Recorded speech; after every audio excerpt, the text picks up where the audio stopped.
Discuss the objectives of material management. ठीक है, material management जो हमारा यूनिट चल रहा है, यूनिट नंबर 4, उसी का एक टॉपिक है। Yesterday we have discuss the principles of material management कि दैट किन किन सिद्धांतों पर को फॉलो करके मटेरियल को मैनेज किया जाता है, या material management is followed some principles. That topic we have discussed in our yesterday's video, and today we are going to discuss the objectives of material management। ठीक है, तो मटेरियल मैनेजमेंट के, या जिसको हिंदी में सामग्री प्रबंधन कहा जाता है, इस मटेरियल मैनेजमेंट के क्या उद्देश्य है, इसके क्या ऑब्जेक्टिव्स हैं। तो let's start with the first objective, that is the reduced material cost.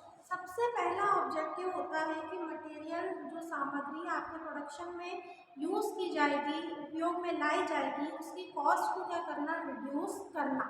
अब देखो, जिन चीज़ों के एडवांटेज होते हैं, डिसएडवांटेज ऑटोमेटिकली उसके साथ क्या हो जाते हैं, जुड़ जाते हैं। जैसे हम बात करें भाई कि बल्क में सामान नहीं खरीदना, खराब हो जाएगा। दूसरी तरफ ये बल्क में सामान खरीदने, खराब हो जाएगा, डैमेज हो जाएगा, ये उसका डिसएडवांटेज हो गया। लेकिन इनकी एडवांटेज ये है कि भाई जब आप उसको बल्क में खरीद लेंगे तो आपको वो सस्ता भी तो पड़ेगा, है ना। अगर आप थोड़ा थोड़ा सामान करके मंगाएंगे तो ट्रांसपोर्टेशन कॉस्ट आपका उतना लगता जाएगा, फिर पर क्वांटिटी जो रेट है वो उसका बढ़ता जाएगा। तो जब आप चीज़ों को, कॉस्ट को रिड्यूस करना चाहते हैं, उसको आप डिक्रीज करना चाहते हैं, तो you have to focus each and everything. ये सिर्फ पढ़कर काम नहीं हो जाता है कि भाई हमने पढ़ लिया ऑब्जेक्टिव और एग्जाम में आगे लिख लिए, समझ लिए और हमें नंबर मिल गए। अगर आप इनको रियल लाइफ में एज ए मैनेजर अगर आप इनको हैंडल करना चाहेंगे तो क्वेश्चन ये बनता है कि आप रियल सिचुएशन में रहकर कैसे इसको हैंडल करेंगे, है ना। ये हमको पढ़ना होता है, ये हमको एक्चुअल में सीखना होता है, सिर्फ मार्क्स लेने के लिए नहीं। तो स्टूडेंट्स, में आपको जो बता रही हूँ कि रिड्यूस मटेरियल कॉस्ट, तो भाई एडवांटेज है डिसएडवांटेज है, उनके बीच में आपको एक डिसीजन लेना है। तब ये मैनेजर के ऊपर डिपेंड करता है कि वो चीज़ों को किस तरीके से हैंडल करते हुए डिसीजन ले रहा है। बल्क में लेने से उसे कोई प्रॉब्लम नहीं है, डैमेजेस की कोई संभावना नहीं है, क्योंकि कई बार ऐसा होता है कि डैमेज प्रोडक्ट की नेचर पर डिपेंड करता है कि वो डैमेज होगा, स्पॉइल होगा, उसकी टेक केयर कैसा करना है ना। तो वहाँ पर जाकर आपका जो डिसीजन है फाइनल वो लिया जाता है। तो सबसे पहला ऑब्जेक्टिव होगा कि रिड्यूसिंग द मटेरियल कॉस्ट, सामग्री जो यूज़ की जा रही है उसकी कॉस्ट को क्या कर देना, कम कर देना। नेक्स्ट हमारा ऑब्जेक्टिव आ रहा है ensure uniform flow of material for production. Uniform flow बोले तो समान, है ना, यूनिफॉर्मिटी मतलब समानता।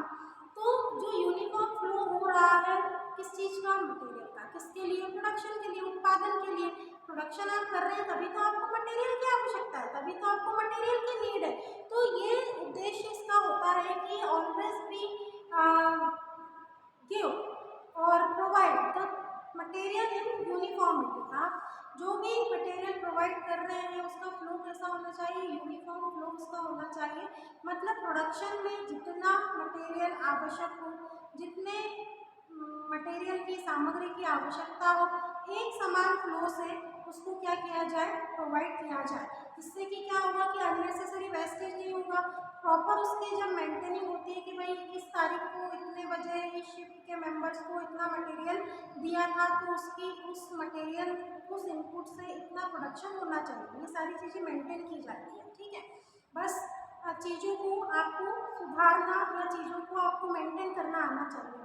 कई बार होता है कि आपने मान लो कि 100 यूनिट का प्रोडक्शन आपको करना है और आपने 100 यूनिट के मटेरियल का क्या कर दिया, फ्लो कर दिया। सेकंड शिफ्ट आई, सेकंड शिफ्ट में आपने फिर क्या किया, 100 यूनिट के प्रोडक्शन के अकॉर्डिंग उतना मटेरियल आपने फ्लो कर दिया, यूनिफॉर्मिटी आपने बरकरार रखी। लेकिन क्या हुआ कि जो नाइट शिफ्ट हुई उसमें 100 यूनिट के प्रोडक्शन के अकॉर्डिंग अब आपने जो फ्लो था वो कम कर दिया या ज़्यादा कर दिया, तो किस पर पड़ेगा, उसका सीधा सीधा इफेक्ट किस पर पड़ेगा, प्रोडक्शन के ऊपर। कम अगर फ्लो रहा तो प्रोडक्शन कम होगा, ज़्यादा फ्लो कर दिया तो अगर चीज़ें समझने वाली हैं तो प्रोडक्शन ज़्यादा होगा। अगर इस चीज़ की आप सामने वाले मैनेजर को अगर इसकी जानकारी नहीं है तो वेस्टेज निकल जाएगा, है ना। चीज़ें अपने अकॉर्डिंग होती है, जिस तरीके से उन्हें मेंटेन किया जा रहा है। तो थर्ड ऑब्जेक्टिव होता है ensure right quality of products at right place.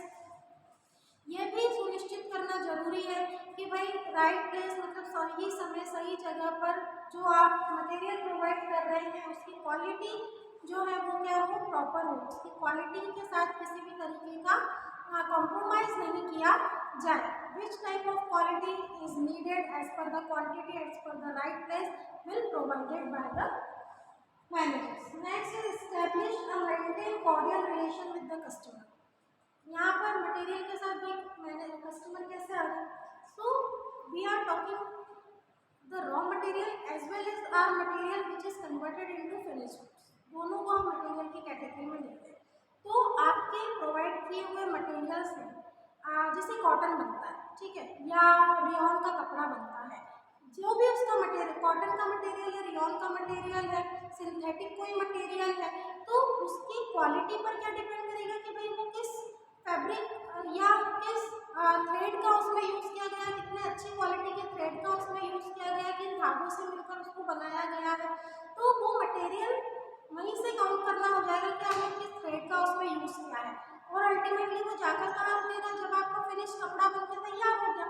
तो यहाँ पर कस्टमर के साथ आपको मेंटेनिंग करना होता है रिलेशन, तो क्वालिटी वहीं से स्टार्ट हो जाती है कि आप किस तरीके का रॉ मटेरियल यूज़ कर रहे हैं, वही आपके फिनिश्ड गुड्स की क्या होगी, क्वालिटी होगी।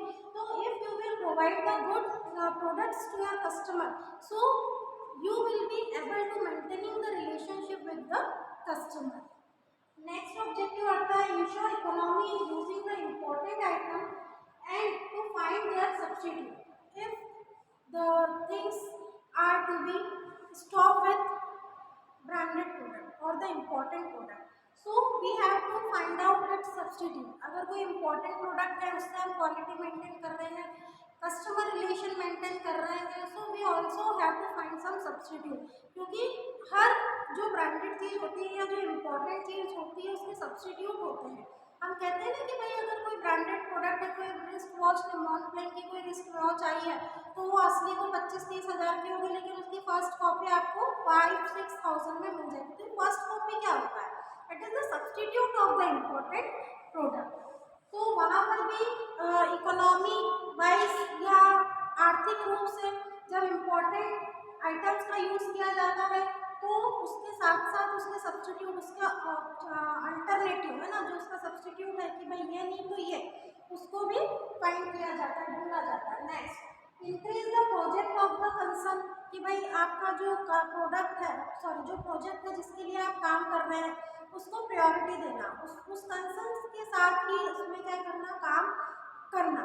Otherwise you will focus on the managing the material and the project concern is different, that means you are not facing the quality as well, you बस आप चले जा रहे हैं कि भाई मैनेज करना है आपको तो मटेरियल, क्योंकि हमारा टॉपिक है मटेरियल मैनेजमेंट। ऐसा नहीं है, आपको जो चीज़ें कंसर्न है, जो उसके साथ साथ एसोसिएट है, you have to follow as a marketer, as a manager. Next objective set that contribute towards competitiveness. अब आपको कॉम्पिटिशन, जब आप मार्केट में हैं तो आप कॉम्पिटिटर तो आपके बिना बुलाए आ जाएंगे या पहले से अवेलेबल होंगे, आप बल्कि उनके नए कॉम्पिटिटर बन रहे होंगे अगर आप न्यू लॉन्च हुए मार्केट में। तो वहाँ पर आपको कॉम्पिटिटिवनेस के टूवर्ड्स भी क्या करना होता है, कंट्रीब्यूट करना होता है। Next report changes in market condition and other factors affecting the concerns to the customer. अगर कोई भी चीज़ मार्केट में, कोई न्यू पॉलिसी आई है, फैशन में कोई चेंज हुआ है, कोई ट्रेंड बदला है, कस्टमर की डिमांड बदली है, तो किसी भी मार्केट कंडीशन से चेंज, किसी भी मार्केट कंडीशन के चेंज को लेकर जो रिपोर्टिंग है वो आपको कस्टमर को करनी है। टाइम टू टाइम अगर चीज़ें क्या हो जाती है, चेंज हो जाती है। अगर अभी आपने देखा हो कि जनरली जो फेयर एंड लवली अभी तक चला आ रहा था प्रोडक्ट, तो उसके ऊपर केस हो गया कि भाई फेयर एंड लवली इसका नाम है और जो फेयरनेस है it is not capable to providing, तो उसको उसका नाम बदल के अब क्या करना पड़ा, सालों से फेयर एंड लवली के नाम से जो कस्टमर थे वो प्रोडक्ट को जानते थे, अब वो जस्ट क्या हो गया, ग्लो एंड लवली। तो साइमल्टेनियसली जब उसका नाम चेंज किया तो दोनों प्रोडक्ट को साथ में दिखाया जाता था और ये शो किया जाता था कि फेयर एंड लवली आ गया, ग्लो एंड लवली, ताकि कस्टमर के माइंड में किसी कंफ्यूजन ना रहे। अब वो सामने आकर व्यक्ति इस तरीके से तो नहीं समझा सकता ना, जैसे मैं अभी आपको एक्सप्लेन करती हूँ टॉपिक वाइज, तो उसको कुछ इस तरीके से शो किया जाता है कि जो भी मार्केटिंग से रिलेटेड चेंज हुआ है, अगर कंडीशन में चेंज हुआ है, कंसर्न अगर कोई चेंज हुआ है, तो ultimately you have to report to customer. कैसे भी वो जानकारी, वो इन्फॉर्मेशन आपको कस्टमर तक पहुँचानी है, ये क्या होना चाहिए, आपका लक्ष्य होना चाहिए। तो रिपोर्ट चेंजेस कोई चेंज जो है वो आ रहा है या आने वाला है, so you must have to provide related information to your customer at the right time. So these all objectives are fulfilled by the marketing management. In our next video, we will start the new topic. It will be related to the value analysis.